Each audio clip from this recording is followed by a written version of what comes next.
Bonjour à toutes et à tous, bienvenue ici, que vous soyez cigale ou fourmi. Si vous découvrez la chaîne, merci pour votre future écoute, vos futurs partages et vos futurs commentaires. Moi c'est Lily et je vous partage ici mes astuces, mes idées, mon organisation pour mieux gérer votre budget, épargner, investir et découvrir aussi. Aujourd'hui je vous parle du bilan du défi numéro 2 et du début du défi numéro 3. Et en bonus, je vous parle de quelques plantes et de quelques recettes. Alors, démarrons avec donc le sommaire, bilan du défi numéro 2 tout d'abord, objectif du défi numéro 3 et ensuite ma cueillette d'avril. Pour rappel, la situation de départ du défi 2 était celle-ci. Donc, de l'argent liquide, des tickets restaurants, une carte appétisse, donc c'est une carte restaurant également, des cartes cadeaux, et donc ça me faisait un total confortable, et en plus j'avais prévu pour mon mari une somme à dépenser sur le compte en banque. Alors les objectifs du mois du défi 2 étaient les suivants. Rester sous les 150 € sur le compte bancaire, rester sous les 600 € au total pour l'alimentation, restaurant inclus, tout en s'autorisant donc 2 sorties, resto ou fast-food et 3 repas spéciaux. Les repas spéciaux étant un événement à fêter, un repas entre amis et l'anniversaire d'un proche. Donc voilà, on va voir ce que ça a donné. Alors le bilan. Déjà sur la carte appétise, on a dépensé moins que le mois dernier, puisqu'on en a eu pour 120,52 € et il ne reste que 13,46 € sur cette carte. Ensuite, pour les tickets restaurants, j'en avais pas mal puisque j'avais retrouvé un carnet. Et donc, 153,85 € ont été dépensés et il me reste encore 171,95 € pour le mois prochain. Pour l'argent liquide, on a dépensé quasiment tout puisqu'il ne reste que 4,65 €. Les cartes cadeaux, cette fois-ci, j'ai réussi à passer au magasin qui me permettait de les dépenser. Et donc j'ai dépensé 38,62 €, ce qui fait qu'il me reste encore 161,38 € de cartes cadeaux. Donc on a également le compte en banque. Et alors là, on a dépassé le plafond que je m'étais autorisé à la base, puisqu'on a dépensé 165,18 € alors que j'avais prévu de rester en dessous de 150 €. Ceci parce que mon mari a fait un petit peu plus de courses ponctuelles, de petites courses plaisir que ce que j'avais prévu. Donc au total, on a dépensé 549,61 €, donc on est bien resté en dessous des 600 € que je m'étais fixé comme maximum, et dont 165,18 € sur le compte, comme je vous le disais, où on a dépassé les 150 € que j'avais prévus. Alors du coup, la situation de départ pour ce défi numéro 3, puisque je le réitère, je refais le même défi. Je vous ai gardé la même image, mais tout simplement parce que j'ai oublié de faire la photo de ce qu'il me restait pour le début de ce défi numéro 3 sur le mois numéro 3. Mais les chiffres sont bons. Je vais avoir 204,65 € en cash, puisque j'ai prévu de faire un retrait de 200 € en début de mois. Parce que je ne vais pas aller loin sinon avec 4,65 €. Ensuite, il me reste donc 171,95 € de tickets restaurant. Également 13,46 € sur la carte appétise. Et enfin, il me reste les 161,38 € en carte cadeau Carrefour. Ça me fait un total de 551,44 € de disponible, ce qui reste encore très bien. Et pour ce mois-ci, j'ai prévu de ne pas dépasser 100 € sur le compte, en excluant évidemment le retrait de 200 € que je vais faire en début de mois. Donc ces 100 € sur le compte seront consacrés est utilisé par mon mari qui fait des courses, des petites courses de temps en temps. Et donc je lui prévois un budget pour ça. Alors les objectifs ce mois-ci, je me suis trompée dans le titre, c'est les objectifs du défi numéro 3. Rester sous les 100 € sur le compte bancaire, hors retrait de 200 comme je vous le disais tout à l'heure. Rester sous les 600 € encore une fois au total pour l'alimentation, sachant que ce mois-ci ça va être sans doute plus compliqué puisque on va s'autoriser 3 sorties resto fast-food et 3 ou 4 repas spéciaux. Pourquoi autant? Tout simplement parce que ce mois-ci, on a un événement encore à fêter. On reçoit en plus de la famille qui vient de loin. Et également parce que je suis assez fatiguée. J'ai été malade dernièrement, c'est pour ça que je n'ai pas sorti de vidéo plus tôt. J'étais malade et c'est vrai que j'ai un peu de mal à me remettre. Je reste relativement fatiguée avec en plus mon petit de 2 ans qui ne fait toujours pas ses nuits. Je suis toujours ahurie quand j'entends certains de mes amis me dire que leurs enfants ont fait leur nuit à quelques jours, à quelques semaines, voire à quelques mois, parce que les miens, ça n'a jamais été le cas. Les 3 ont toujours eu des réveils nocturnes pendant très longtemps, environ 2 ans en fait, pour les 3. Alors le 3e, ça continue encore. Mais à vrai dire, même pour la première, je me souviens qu'elle me faisait régulièrement faire les montagnes russes, puisqu'elle dormait bien quelques nuits, pour ensuite m'enchaîner les réveils pendant 2 semaines, puis redormir bien sans réveil pendant quelques nuits, pour recommencer derrière pendant quelques semaines, parfois pendant quelques mois, à se réveiller au beau milieu de la nuit.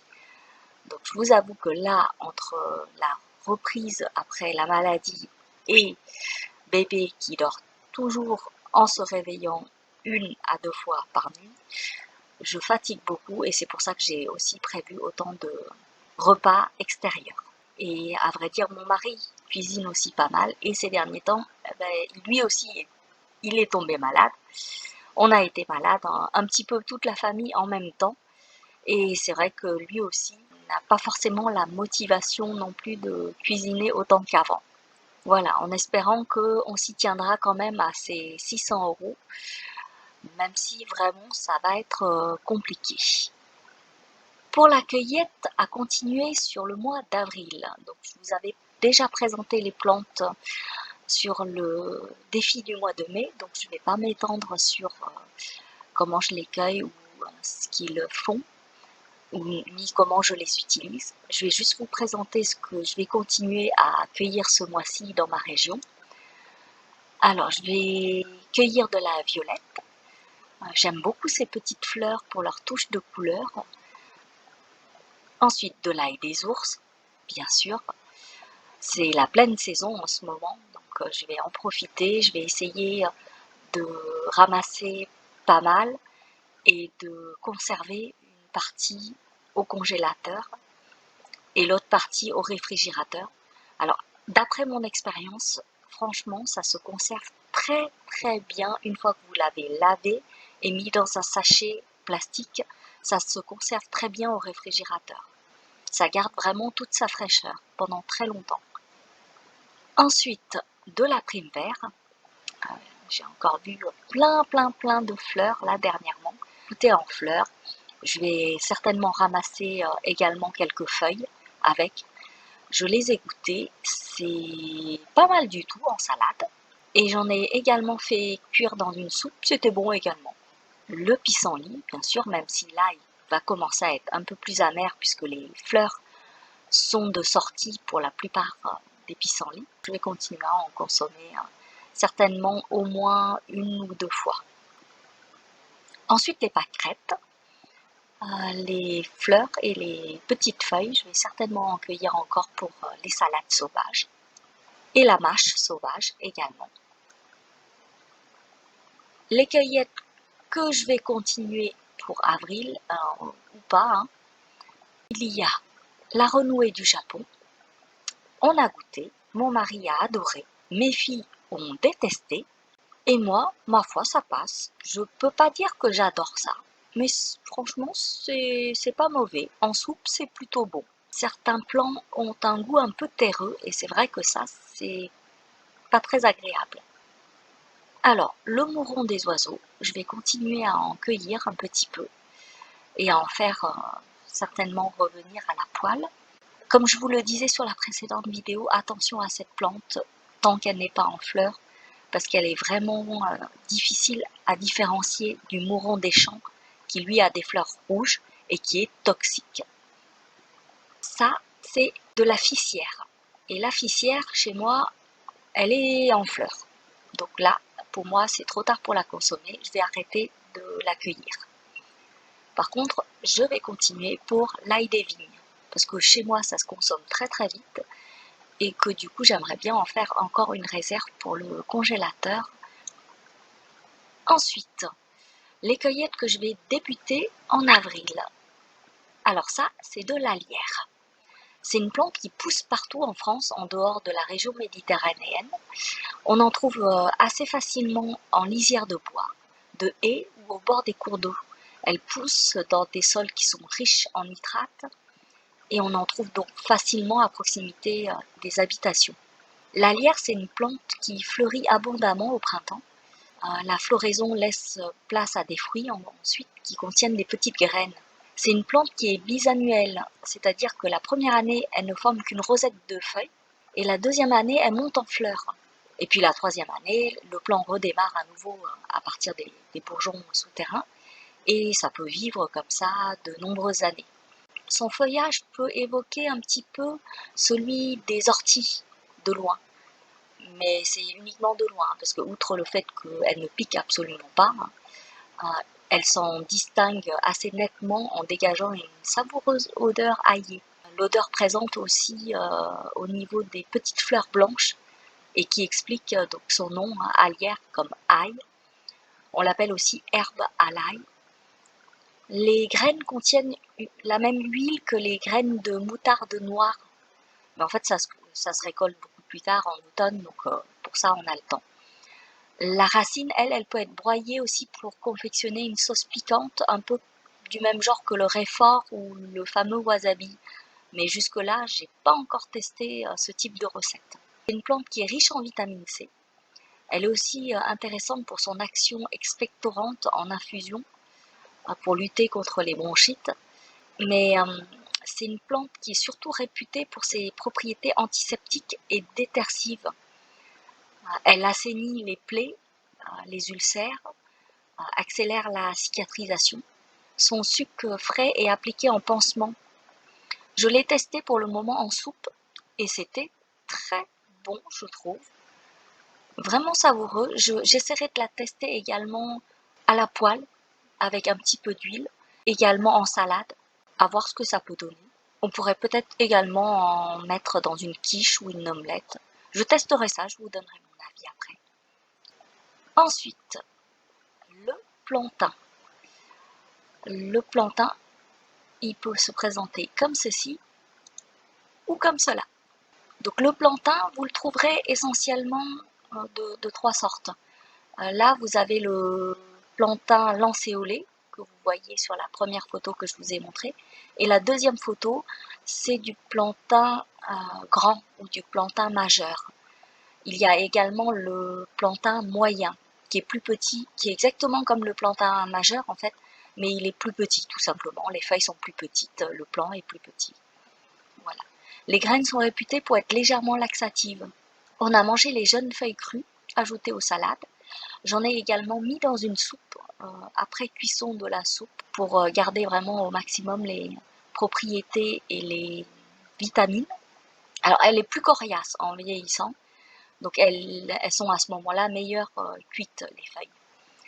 À noter que vous pouvez cueillir les graines pour les donner à vos oiseaux domestiques.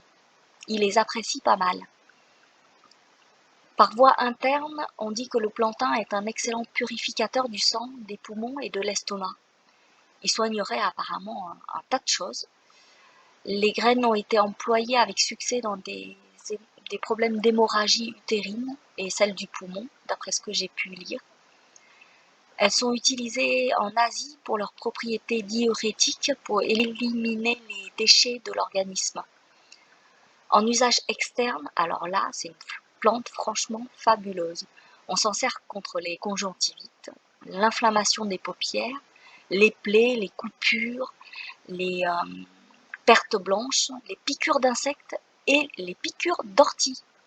Et oui, et en plus, ça pousse souvent près l'un de l'autre, de ce que j'ai pu voir, en tout cas par chez moi. Et donc, c'est très pratique, parce que dès que mes enfants se piquent avec les orties, je peux tout de suite les apaiser en frottant une feuille de plantain sur la piqûre. Même procédure pour les petites blessures et piqûres en tout genre, de tout type d'insectes. Hein. Le soulagement est quasi instantané. En fait, il suffit de cueillir une feuille, de la frotter vigoureusement entre vos doigts et de l'appliquer sur la piqûre. Donc en gros, au moindre bobo, une feuille de plantain et c'est reparti.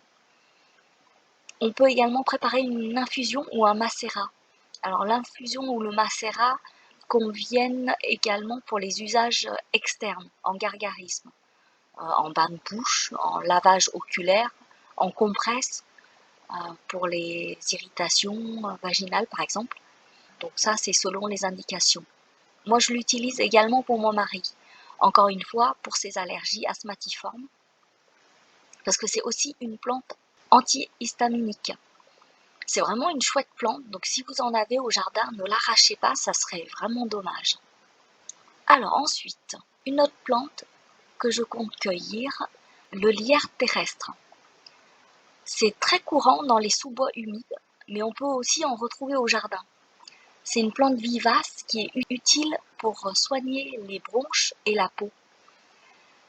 Alors, ils portent le même nom, hein, mais le lierre terrestre et le lierre grimpant n'ont pas grand-chose en commun. Le lierre grimpant peut être toxique en cas de mauvais dosage, bien qu'il fasse une très bonne lessive écologique. Le lierre terrestre, lui, il est comestible. Il est en outre efficace pour limiter les inflammations des voies respiratoires dues à une bronchite asthmatique. Et oui, je vous parle encore une fois de l'asthme, c'est une fixette chez moi qui a vu mon mari faire plus d'une fois des crises, à genoux, cherchant son souffle. Il n'empêche que depuis qu'il a un traitement de fond et avec l'aide en plus de toutes mes petites cueillettes, cela fait maintenant 7 ans qu'il n'a plus fait une seule crise comme ça, à se plier en deux et à chercher son souffle. Lui qui m'en faisait tous les mois avant. Donc voilà, je suis vraiment contente d'avoir découvert toutes ces plantes. Revenons à notre lierre terrestre qui est anti-inflammatoire, antiseptique, cicatrisant, tonique. Enfin, c'est vraiment une chouette plante également. Elle contient des principes actifs intéressants qui sont facilement captés par l'eau. Donc à vous les infusions. Hein. Son infusion soigne la plupart des affections des voies respiratoires. Donc, comme je vous le disais, asthme, bronchite, grippe, rhume. Boire 3 ou 4 tasses par jour d'infusion avec une cuillère à soupe de lierre terrestre pour 200 ml d'eau. Alors, ce qui est dommage, c'est que mon mari ne prend jamais d'infusion. D'où le fait que je vous parle également régulièrement de plantes que je mets dans les soupes, tout simplement parce que chez moi, ça remplace les infusions. En usage externe, il se montre efficace contre les ulcères et les abcès. En usage externe, c'est pas mal pour les peaux à acné ou à eczéma. C'est intéressant de l'employer en cataplasme. J'aimerais bien l'utiliser sur mon bébé de 2 ans qui fait de l'eczéma sur ses jambes. Le seul problème, c'est que je sens que je ne pourrai jamais lui mettre un cataplasme et le maintenir en place. Donc, on va attendre qu'il grandisse un petit peu et peut-être qu'à ce moment-là, ça sera possible. Ou peut-être qu'à ce moment-là, il sera débarrassé de son eczéma. Je le lui souhaite en tout cas. Donc pour ça, il faut mélanger 2 généreuses cuillères à café de feuilles fraîches hachées avec une cuillère à soupe de farine d'avoine et une cuillère à soupe de miel.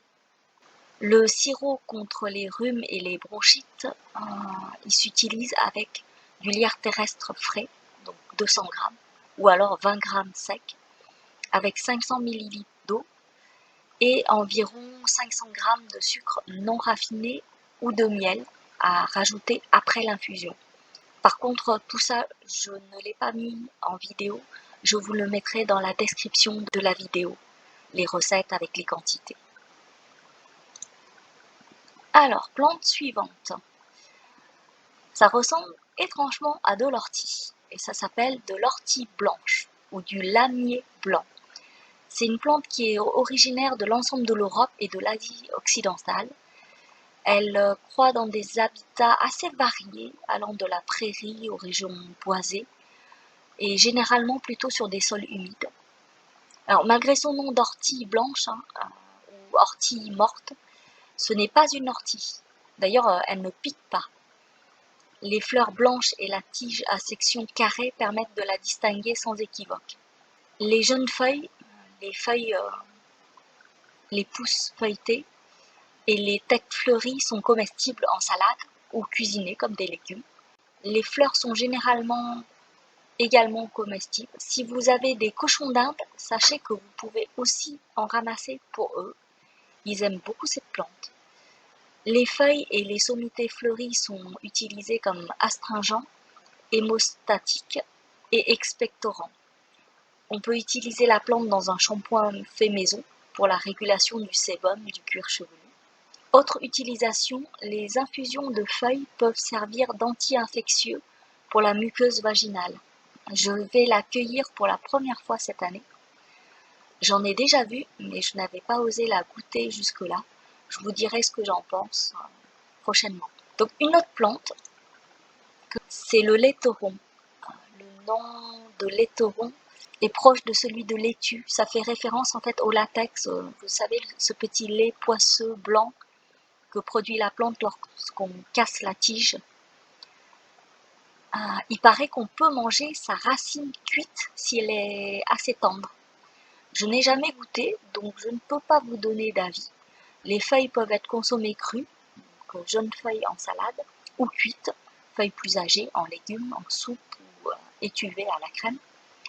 Moi je les aime cuites en soupe ou en sauté de légumes. Comme les pissenlits, les boutons floraux peuvent être ajoutés crus aux salades ou conservés dans le vinaigre comme les capres. Alors, n'ayant pas une grande passion pour les capres, je les fais plutôt revenir à la poêle, moi, comme les pissenlits en fait. Le laiteron a des propriétés thérapeutiques similaires aux pissenlits. Je vous renvoie donc à la vidéo du défi 2 où je présentais un peu plus en détail le pissenlit. Dernière plante du mois, vous allez en trouver un petit peu partout en fait, dans les bois, les haies, les cultures, les friches, les lisières forestières et en général toutes les terres argileuses tant que l'altitude ne dépasse pas 1000 mètres. Elle a la forme d'une plante à tige quadrangulaire, longue de 30 cm à 1 mètre, rampante ou grimpante. La tige est garnie sur les angles de petits aiguillons rebroussés qui s'accrochent un petit peu partout. Les feuilles de 6 à 9 cm dont le dessous est également recouvert d'aiguillons s'accrochent elles aussi. Et lors de vos balades en nature, je pense que vous avez déjà probablement subi les assauts de cette plante.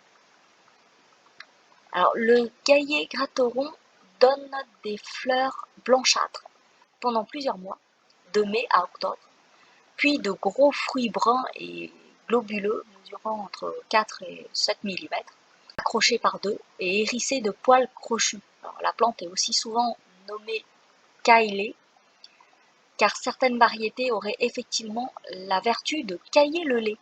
J'ai jamais testé, vous me direz si vous avez déjà testé.